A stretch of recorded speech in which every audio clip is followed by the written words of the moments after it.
Glória a Deus. Jesus vai chegar no tempo. Aleluia. Vamos crer. Glória a Jesus. Este hino estava ali no meu pensamento durante esta manhã e eu estava certa. Glória a Jesus. Aleluia. Que Jesus vai chegar no tempo. Vamos continuar ouvindo Jesus falar. Vamos ouvir a palavra de Deus pelo evangelista Júnior Mendes. Aleluia, meu Deus. Glória a Jesus. Graças a Deus. Eu saúdo a todos mais uma vez com a paz do Senhor, querendo agradecer a Deus por esta oportunidade que Ele está nos concedendo. Agradecendo ao nosso pastor da igreja, pastor Arquimedes, para quem nós mandamos uma saudação especial nesta tarde, não somente para ele, mas também para a sua muito digna esposa, nossa irmã Cleusa e toda a sua casa. Queridos, uma tarde de bênção, de poder na presença do Senhor. Já temos sentido a presença de Deus aqui neste momento. E eu quero convidar você para lermos 2 textos na palavra de Deus.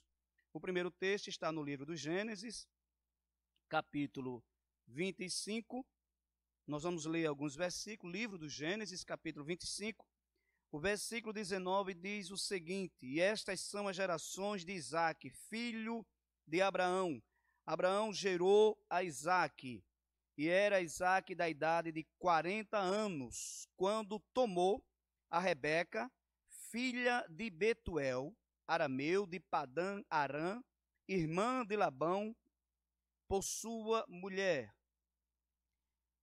Isaque orou instantemente, ou continuadamente em algumas versões, ao Senhor por sua mulher, porquanto era estéril, e o Senhor ouviu as suas orações, e Rebeca, sua mulher, concebeu. Agora, no versículo 26 deste mesmo capítulo, a última parte do versículo diz assim: E era Isaque da idade de 60 anos, quando os gerou, ou quando gerou Rebeca aos seus filhos. No primeiro livro de Samuel, capítulo 1, são 2 textos para uma reflexão nesta tarde. Primeiro livro do Samuel, capítulo 1 e o versículo 27. A parte A do versículo diz assim: Por este menino orava eu. São esses 2 textos que queremos tomar para trazermos uma palavra da parte de Deus para o seu coração. 2 situações parecidas. 2 situações basicamente iguais. 2 mulheres que não podiam gerar. Rebeca, esposa de Isaque, e Ana, uma das esposas de Eucana. 2 situações iguais, porém com personagens diferentes na frente da batalha de oração. No caso de Rebeca, foi Isaque que orou. No caso de Ana, foi a Ana que orou, pedindo a Deus a bênção, a vitória. E diante disso eu tenho 2 perguntas a fazer a você nesta tarde. A primeira é: pelo que você tem orado? É a primeira pergunta, pelo que você tem orado?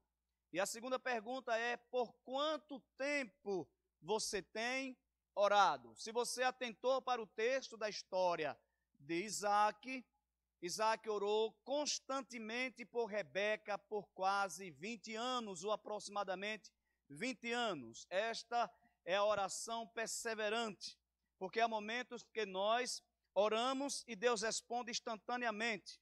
Mas há outros casos em que nós oramos e precisamos orar, continuar orando, até que a vitória chegue. 20 anos passou Isaque orando por Rebeca. Ana, contudo, orou, e diz o texto que quando ela chegou em casa, o seu marido a conheceu, o Senhor lembrou-se de Ana e ela concebeu. Porque às vezes Deus muda a configuração, muda o cenário, e é preciso entender quando Deus, aleluia, está mudando as circunstâncias. Veja, o profeta Elias, capítulo 17 do primeiro livro dos Reis, chegou na presença de Acabe e disse assim: Ouça, ó rei, segundo a minha palavra, nem chove nem cai orvalho. E naquele momento diz o texto sagrado que Deus cerrou os céus. Elias apenas fez uma oração rápida, pronunciou algumas palavras e Deus instantaneamente fechou os céus. Mas quando foi para chover, o texto do primeiro livro de Reis, no capítulo 19, diz que Elias subiu ao monte para orar e orou constantemente. Orou 7 vezes. Ninguém sabe quanto tempo passava aquela oração no intervalo de uma para a outra. Mas ele orava e chamava o seu moço e dizia: vai olhar, ver se tem algum sinal de Deus, alguma resposta de Deus. E diz o texto que o moço ia, olhava e voltava e disse: olha, não tem sinal algum. E ele dobrava o joelho e orava, até que na 7ª vez, quando ele disse ao moço: vai olhar, e o moço olhou e disse: eu vejo um sinal, tem uma nuvem pequena, ou com a forma da palma da mão de um homem. Mas veja, agora o profeta precisou insistir na oração, porque às vezes é assim, às vezes nós oramos, a resposta chega, às vezes nós precisamos continuar orando. Meu irmão, minha irmã, a oração não deve ser o último instrumento da batalha, não, a oração tem que ser o primeiro instrumento da batalha. Mas nós corremos um risco muito grande. Essa geração que está cheia de benesses, essa geração próspera, cheia de fartura, corremos um risco de usarmos outros meios para alcançar a vitória e relegarmos a oração a segundo plano, quando ela deve ser o primeiro plano. Charles Spurgeon disse assim: quando eu me esforço, eu colho os frutos do meu trabalho, mas quando eu oro, eu colho os frutos do trabalho de Deus. Aquilo que eu e você conquistamos com os nossos esforços, vem honra, vem elogios, vem palmas para nós. Mas aquilo que eu e você alcançamos de joelhos, vem elogios, honra, palmas e glórias para Deus. A oração não deve ser o último recurso, meu irmão. A oração deve ser o primeiro recurso. Crente que ora tem vitória. Crente que ora alcança a resposta de Deus. Escute, aleluia. Nós não vencemos a batalha na frente da peleja. A batalha é vencida de joelho, muitas vezes num quarto escuro, na solidão da noite, com a alma muitas das vezes amarga, e só tem choro, e às vezes nem palavras tem.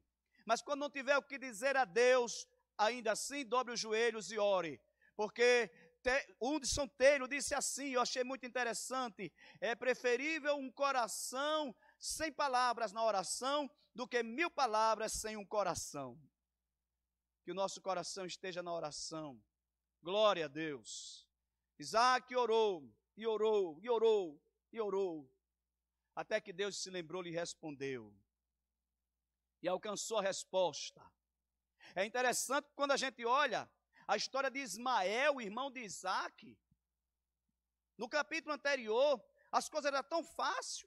O texto diz: essas são as gerações de Ismael. Ismael gerou fulano, que gerou fulano. Veja como foi fácil.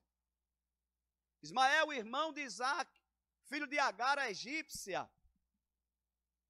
Os filhos vieram aos montes na sua casa. Mas na casa de Isaac, o filho da promessa, aquele que estava na linha de frente da linhagem patriarcal, pela qual viria Jesus, o Salvador do mundo, o negócio foi mais estreito lá. Rebeca não gerava, e foi preciso ele batalhar com Deus em oração. Meu irmão, minha irmã, não estranhe, aleluia, pelas coisas ser diferentes na tua história. Às vezes você olha na vida de alguém, na vida de outros, e é tão mais simples, é tão mais fácil. Mas porque o segredo de Deus contigo, aleluia, é diferente. O mistério é diferente. É porque o que Deus faz através de você é diferente. Glória. Não estranhe, você às vezes olha assim, é tão fácil na casa de irmã fulano. É tão fácil na casa da irmã fulana. Basta mover assim, bater, as portas já estão abertas. Mas comigo esta luta, esta peleja. Mas repare, glória, que quando Deus se levanta ao teu favor, perceba a grandiosidade daquilo que Ele está fazendo e a glória que desce ao nome de Jesus. Glória a Deus. Ismael era assim, olhava todo mundo menino, era menino. Mas Isaac nenhum menino. Mas eu vou orar, eu vou pedir àquele que pode, aleluia, abrir a madre e mandar um filho. Ele tinha uma promessa. Ele tinha promessa, estava na linhagem patriarcal, glória.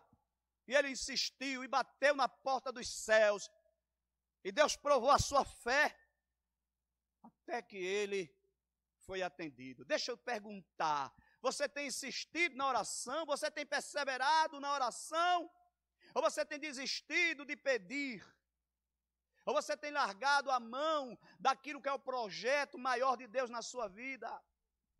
Jesus um dia ensinou aos discípulos sobre o dever de orar, Lucas capítulo 18. E ele contou uma parábola dizendo que tinha uma viúva e tinha um juiz.